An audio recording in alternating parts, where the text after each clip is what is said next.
dans Vlogtober. Alors, je m'appelle Carole, j'ai un bébé podcast qui existe depuis quelques semaines et l'une de mes choses préférées, au-delà du tricot, qui est un de mes gros hobbies, raison de ce podcast, et du yoga, qui est mon travail, c'est Vlogtober. J'adore regarder des Vlogtober, je trouve ça hyper cool d'avoir ces vidéos relativement courtes mais très dynamiques sur la vie tricotesque. J'avoue, dès que ça rentre dans la vie pas trop tricotesque, moi j'ai tendance à faire un petit peu avance rapide. Je suis un peu monomaniaque, hein. Quand je suis là pour regarder un truc, je regarde un truc. Mais voilà, j'avais très envie de faire un Vlogtober. Et je ne sais pas si vous avez remarqué, mais il y a maintenant un petit jingle. Si vous aviez vu les précédents épisodes, il n'y en a que 3 sur la chaîne pour le moment. Mais la dernière fois, j'ai réalisé que je ne m'étais même pas présentée. Et c'est vraiment pas mon fort. Même quand je donne cours, ça peut complètement m'arriver de dire bonjour et de me mettre à parler immédiatement de yoga et pas de qui suis-je, etc. Et c'est pas quelque chose qui, moi, me dérange. Je m'en fous un peu que les gens ne connaissent pas mon prénom. Ils sont là pour le yoga ou pour le tricot, vous. Mais c'est vrai que ça ne se fait pas. C'est hors des conventions sociales quand même. Donc du coup, j'ai créé un petit jingle pour que vous ayez mon prénom à chaque épisode, même si moi, j'oublie. Et voilà, Vlogtober, direct dans le sujet. Comme je vous disais, j'aime bien les petites digressions, mais il faut que ça reste pas trop loin du sujet pour maintenir mon intérêt à moi personnellement. Donc j'essaie de proposer ce que moi j'aime écouter et voir. Vlogtober, comme je vous le disais quand j'ai créé le podcast, si vous étiez là au tout premier épisode, j'ai vraiment très envie que ce soit quelque chose pour moi de zéro stress, zéro contrainte, zéro obligation. J'ai pas envie de me dire à 22h quand je finis de travailler, ah j'ai pas monté ma vidéo, j'ai pas envie de me dire ah j'ai pas assez de vues, parce que bah, whatever. Ce qui est le genre de problématique que je peux avoir dans le yoga, où tous les réseaux sociaux que j'utilise pour le yoga sont des réseaux sociaux professionnels. Donc évidemment, j'ai un peu besoin d'avoir un certain nombre de vues, un certain nombre de répondants, etc. Là, c'est du pur loisir, donc j'avais pas envie qu'il y ait de contraintes, et pour le moment, je fais en sorte que ce soit le cas. Vlogtober, c'est une petite contrainte, il y a une notion de quotidien. Je pense pas avoir de difficulté à le tenir, parce que c'est le tout début pour moi, je suis hyper motivée, et j'ai 3 semaines relativement calme, entre guillemets. J'ai toujours une vie de freelance et mère célibataire en alternance.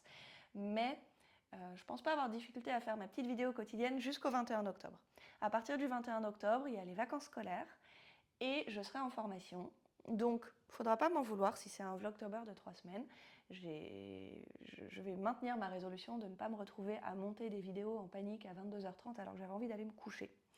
Donc si ça doit finir comme ça ne finira pas comme ça finira tout court.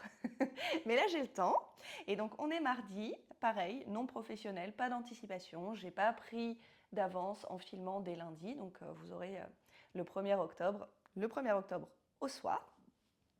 On est mardi, il est 8h et quelques du matin, je me suis levée à 7h30, sans réveil, un petit plaisir. Et comme c'est une journée plutôt cool pour moi le mardi, je travaille très souvent le week-end en revanche, mais le mardi c'est ma journée cool, je fais tout ce qui est un peu business online autour du yoga. Eh bien, j'ai commencé, pas en faisant mon ménage, en m'habillant, en préparant ma journée, j'ai commencé, attendez, je vérifie mon micro parce que figurez-vous que pas de contrainte certes, mais c'est quand même la deuxième fois que je filme cette vidéo. La première fois, j'ai muté le micro sans faire exprès. Un génie. Mais là, le micro est bien allumé. Donc j'ai une petite vidéo de 15 minutes sans le son. Ça commence très fort le Vlogtober. Et je me suis réveillée en pyjama, direct, une petite vidéo qui fait plaisir là, pour tricoter. Et j'ai enfilé un petit châle, vous l'avez déjà vu dans le premier épisode si vous étiez là. C'est le Find... Non, c'est pas Find Your Fade, pardon, Your Fade, que j'ai aussi fait, mais c'est pas celui-là. C'est le What's the Fade d'Andrea Mori. Donc vous voyez, il est grand, il est chaud, il est beau. C'est un dégradé. Vous voyez un bout du dégradé ici. C'est un dégradé sur 6 écheveaux de mémoire, en fingering. Moi, j'aime bien modifier les dégradés et faire encore plus dégradés. Et donc, le mien, c'est un calendrier de l'Avent un petit peu modifié. J'ai enlevé des écheveaux, des mini qui me plaisaient moins. J'en ai mis d'autres à la place parce que j'ai vraiment un énorme stock de mini. J'adore les calendriers de l'Avent et les mini de tout genre. Et donc, j'ai fait ce châle. Il ne fait pas si froid que ça, je peux le retirer. J'ai fait ce châle avec au moins 24 couleurs, mais c'est possible que j'en ai même ajouté un peu, je ne me souviens pas. Minimum 24 couleurs. Le micro est un peu lourd pour un simple t-shirt. Donc il y a une partie brioche. C'est la brioche bicolore. Donc j'ai fait mon dégradé. Je suis la base de dégradé du calendrier de l'Avent de Natasha Artemis Yarns de 2022, je crois, qui part du bleu vers le violet. Je pense que j'ai un peu changé les violets, qui va ensuite vers des espèces de vert, rose. Il y avait beaucoup de beige que j'ai enlevé sans scrupule. Et après, on repart sur le même dégradé, mais on le dégrade dans l'autre sens. Et on alterne toujours la couleur, genre, je sais pas, ça va être AE, puis BD, puis etc. C'est de la brioche bicolore. Donc là, vous voyez l'autre côté, avec le bleu, le violet, le speckle multicolore, c'est pas Natasha, ça se voit que c'est moins son genre, mais que j'adore, c'est Wildflower Yarn, des verts, du rose pâle, et on repart sur les roses, verts, violet, bleu. Je l'adore, et comme je vous l'avais dit, quand je vous l'avais montré vite fait la première fois, dans mes projets terminés du premier épisode, ça m'a donné envie de refaire de la brioche, ça faisait longtemps que je n'avais pas fait. Et du coup, j'ai commencé un nouveau projet en brioche. C'est la honte, c'est mon 8e en cours, je crois, ou 7e, j'ai pas très bien compté. Mais j'avais envie de Caston, c'est comme ça. J'avais trop envie. Et du coup, j'avais envie, j'en avais parlé dans le dernier épisode, de faire une couverture de reste. Je m'étais lancée dans un truc en crochet, puis ça m'enthousiasmait pas du tout. Donc je me suis dit, bah non, je vais pas me...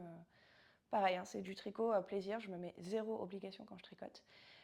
Sauf pour les cadeaux, mais du coup, je suis très difficile sur les cadeaux que j'accepte ou que je décide de tricoter, parce que je sais que je n'aime pas tricoter avec des échéances, du tout. Et donc du coup, là j'ai été lancée dans pas mal de projets, sans échéance, et une envie soudaine de me lancer dans cette couverture de reste dont je vous avais déjà parlé. Et du coup un soir, je vais me coucher, je commence, mauvaise idée, à ouvrir Ravelry, à regarder, et je regarde une couverture en brioche que j'avais faite il y a à peu près 3 ans, que j'avais adoré faire. Une couverture de bébé dégradée sur 5 couleurs, c'était 5 écheveaux de déca à l'époque. Je vous mettrai le nom de la couverture, c'était la Blended Brioche Baby Blanket, 4B, de Lavagna Patricella, quelque chose comme ça, j'ai un doute sur son nom exact, mais ce sera écrit. Et j'avais adoré la faire, c'était mon premier projet brioche à l'époque, j'avais été très fan, mais j'avais un doute sur le fait d'utiliser, j'ai que des fils de fingering en reste, ou presque, donc du coup, et j'ai des très beaux fils, et j'avais peur de perdre un peu leur speckle et leur beauté en les mixant n'importe comment, je savais pas trop comment les organiser pour les mettre en valeur quand même ces fils. Et puis après je suis tombée dans mes projets faits il y a quelque temps, sur une écharpe. C'est plus une petite recette, c'est gratuit, de Natasha, Artemis Yarns, toujours, qui avait mélangé tous ses restes dans une écharpe en tenant 2 fils de fingering et un fil de mohair. Et à l'époque, j'avais trouvé ça super beau, et je l'avais fait, moi pas du tout avec des restes, je l'avais fait avec des couleurs très neutres, des vrais neutres, pas des neutres à la Carole, des vrais neutres pour le père de ma fille, donc plutôt dans des gris avec un tout petit peu de speckle. Et je me suis dit, ah bah ça c'est pas mal. Et là, comme une folle, à 22h, je ressors de mon lit et je sors tous mes restes pour voir si je peux faire ce projet-là, c'est-à-dire la base de la couverture en déca, mais avec la taille de fil de l'écharpe, en aiguille 8.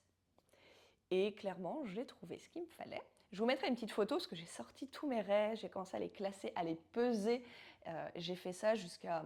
J'ai pas pesé le soir, donc j'ai commencé à regarder tous mes restes vers 22h et quelques. Après, je me suis dit, bon, Carole, va te coucher. Sauf que ça m'a trotté en tête dans mes rêves presque toute la nuit, donc je me suis réveillée hyper tôt. C'était la semaine dernière, vendredi. Et en me réveillant à 6h30 du mat', j'étais dans le salon, j'avais étalé toute ma laine, j'avais sorti ma balance et je commençais à peser mes restes et tout. Et ma fille débarque. Normalement, je me lève un petit peu après elle. Et ma fille débarque et me dit, mais maman, qu'est-ce que tu fais? Je pèse ma laine avec les cheveux en bataille, un peu comme ce matin.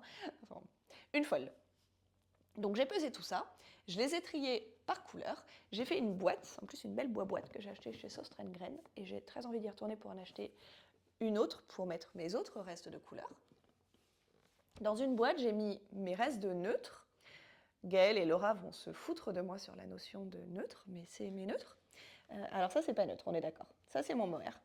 Mes restes de neutre, donc du blanc, des plus ou moins clairs violet pâle ou rose pâle ou bleu pâle à speckle, et mes restes de mohair. Vous voyez qu'il y a un petit problème de mohair par contre. Dans une autre boîte, j'ai ensuite trié par couleur. Dans une autre boîte, j'ai mis, vous allez voir le projet, vous inquiétez pas.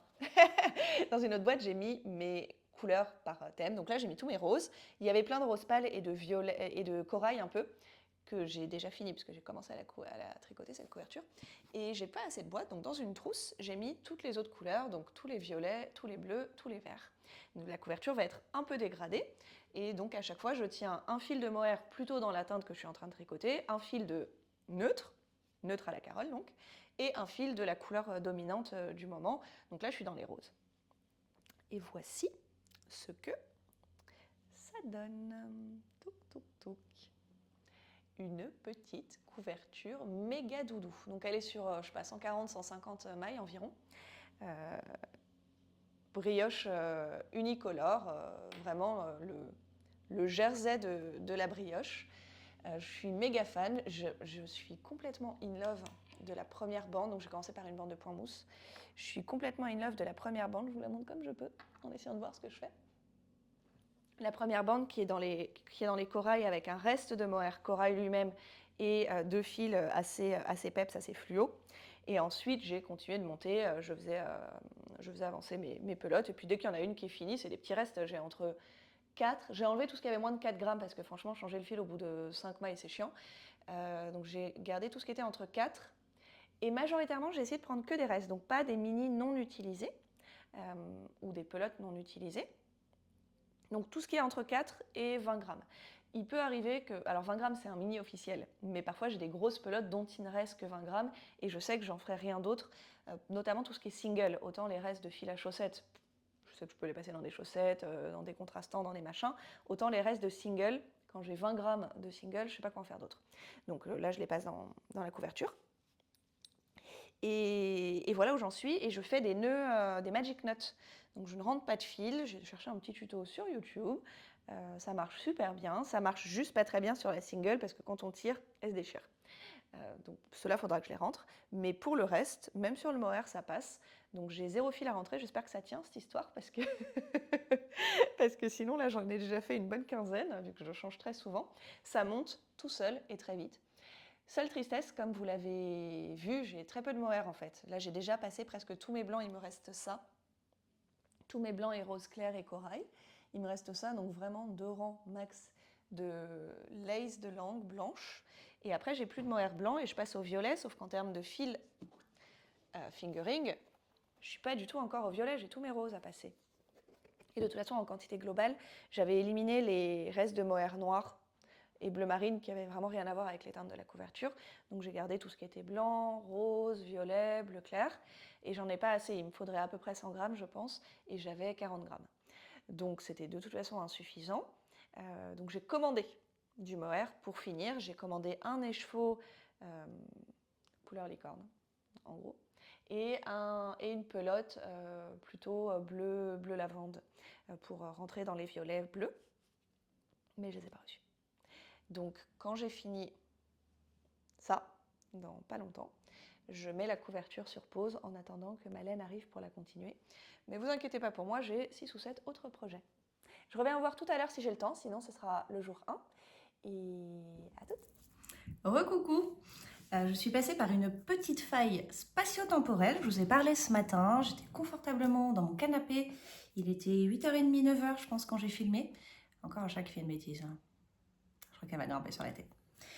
Donc tout allait bien. Je partais sur une petite matinée, petite heure de tricot avant de me mettre à travailler. Le mardi, c'est plutôt ma journée de télétravail, donc je fais des choses à la maison, ce qui est plutôt cool. J'aime bien rester chez moi. De temps en temps. Et donc voilà, j'étais très relax, trop cool, faire un petit truc. Et à 11h, mon téléphone a sonné et c'était l'école. Ma fille s'est cassé les 2 dents de devant en tombant pendant une sortie scolaire en plus. Donc du coup, là, j'ai passé les 4 dernières heures à courir, récupérer l'enfant, l'amener chez le dentiste. Heureusement, on habite dans Paris. Et donc, on a eu un rendez-vous dentiste en moins de 2 heures. Donc, il lui a mis un petit pansement. Il n'y a pas de grosses lésions. Elle a les dents pétées, hein, vraiment cassées. Mais ça a touché ni la pulpe, ni le nerf, ni la racine. Donc, ça reste esthétique. Mais il va falloir mettre un petit composite, un petit machin. Mais bon, voilà. Tout est sous contrôle, mais ça m'a pris 3-4 heures. Ça a fait monter mon taux de stress. Ça m'a coupé complètement l'herbe sur le pied, sous le pied dans l'organisation de ma journée, forcément. Et donc là, il est 15h45, j'ai une réunion sur Zoom à 4h pour l'organisation d'une formation de yoga, de prof de yoga. et j'ai plus envie de travailler, j'ai plus la tête à ça, c'est fini là. Et donc, ce qui vous intéresse, vous, le tricot, après cette petite introduction d'une minute 30. J'ai plus du tout envie de travailler et je sors de chez le dentiste, donc c'est la semaine où ma fille est chez son père, donc on y allait tous les deux, on s'est retrouvés là-bas chez le dentiste, et après elle est repartie avec lui, et donc je me retrouve chez le dentiste, qui est pour les Parisiennes métro Le Pelletier, dans le 9e, ce qui se traduit par à 20 minutes de chez Lille Wezel. Donc à 20 minutes d'une boutique de laine. Je sors dans tous mes états et j'avais pas spécialement faim à ce moment-là, encore pas un truc de je vais me consoler avec de la nourriture. J'avais plutôt envie de me consoler de cet événement avec de la laine. Ma fille était bien, je lui ai acheté une petite BD, elle est rentrée avec papa, elle avait ses petits pansements sur les dents et tout, et puis je suis là, bah moi j'ai rien, j'ai le droit à quoi moi? Un peu de laine peut-être. Et donc en plus ce matin je vous disais, j'ai plus de mohair, le colis n'est pas là, je peux pas continuer ma couverture. Et au moment où j'ai fini le vlog de ce matin, petite notification de Colissimo me disant que le colis expédié par Laine et Tricot, non pas du tout, Lily comme tout, c'est les deux sites où je commande le plus souvent, Laine et Tricot et Lily comme tout, et dans ma boîte aux lettres. Donc du coup, j'ai reçu de la laine. Et je suis quand même allée chez les Louiselle. Donc j'ai de la laine à vous montrer. Profitez-en, c'est une journée pleine d'événements, pleine d'achats laineux.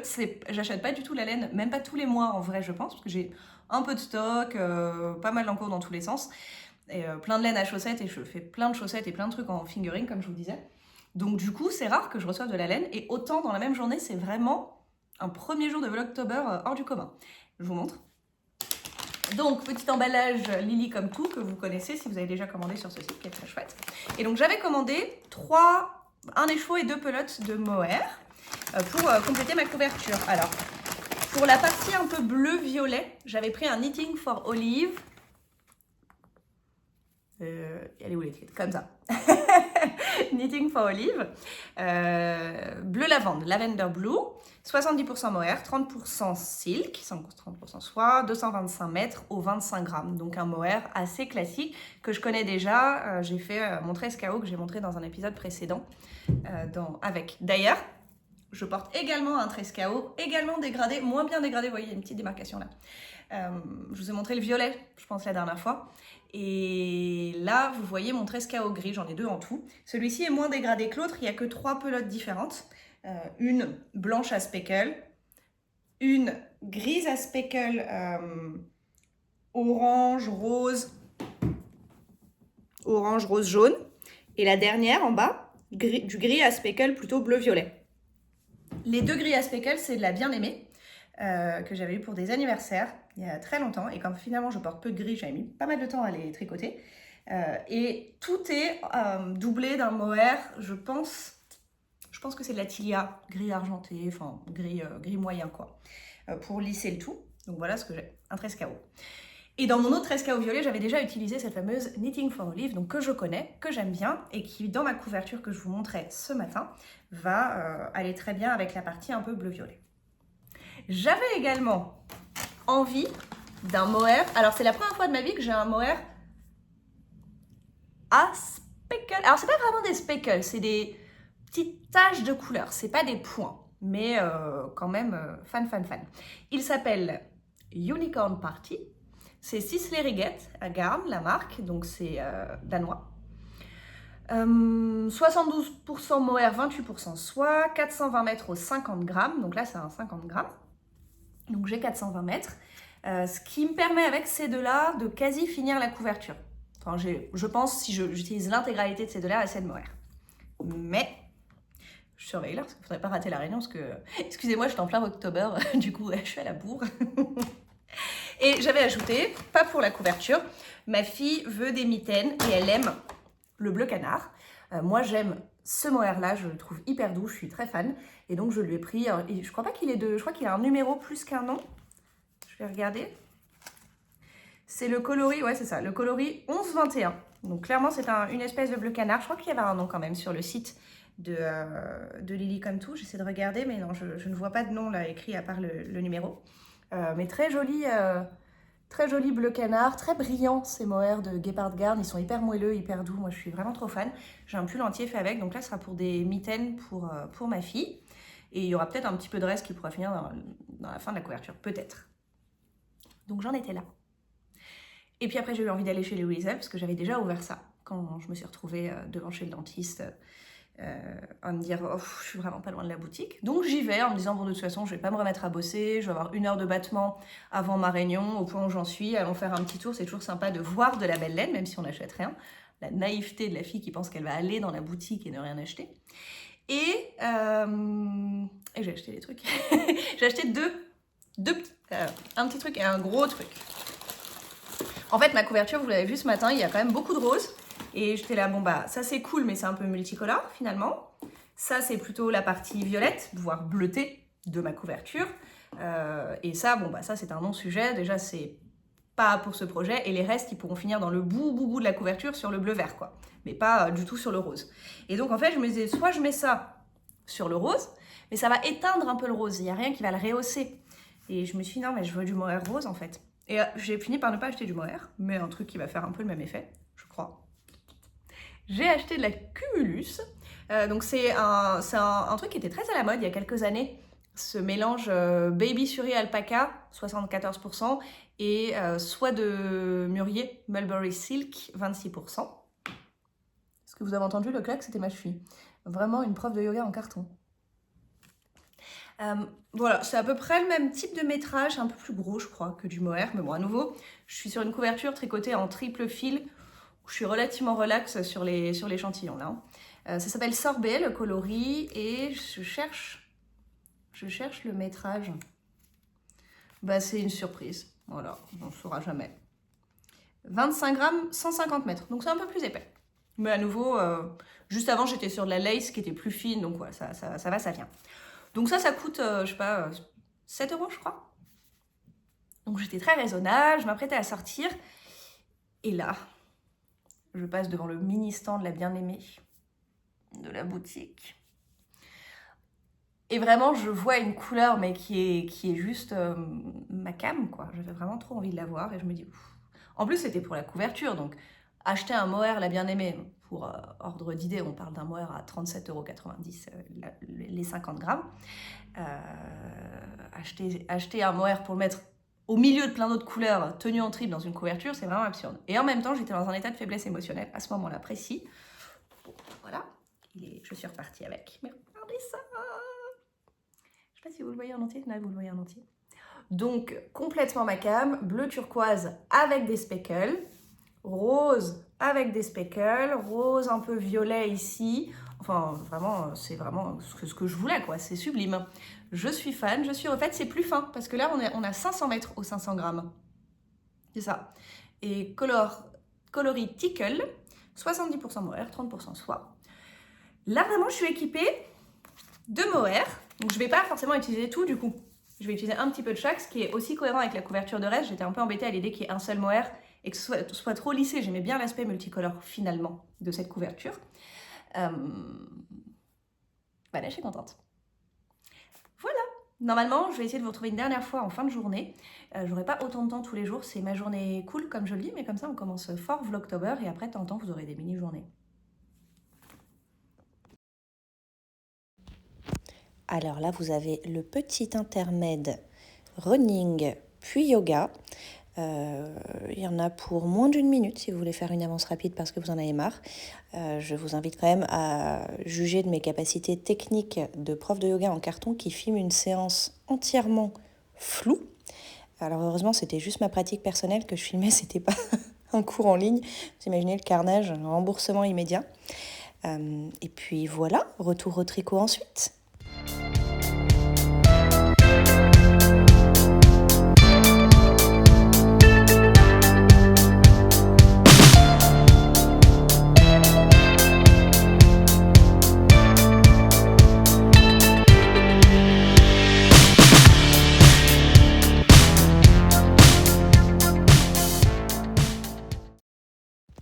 Mamie a sorti son meilleur jogging suite pour mettre des petits écheveaux en pelote. J'espère que vous êtes éblouis par cette tenue, mais surtout par le résultat. Regardez cette jolie pelote de mohair. Canon.